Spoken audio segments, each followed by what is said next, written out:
Villages at Lima Estates. Andito lamang naman ako sa Himalayan Street kung saan meron na tayong mga near ready for occupancy unit. Yan. Dito po yan sa Sierra Village.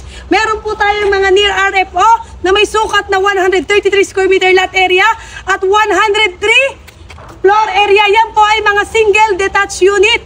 Kaya sa mga clients po na naghahanap ng mga ginagawa ng unit dito sa loob ng The Villages, abay tamang-tama po yan dahil meron na tayong mga unit na ongoing at ito po ay napakalapit sa ating National Road at sa mga business hub, retail, sa mga kainan at ospital. At sa halagang 30,000 reservation fee, 12 months to pay ang down payment, abay makakapag-invest ka na ng ganito kaganda dito sa The Villages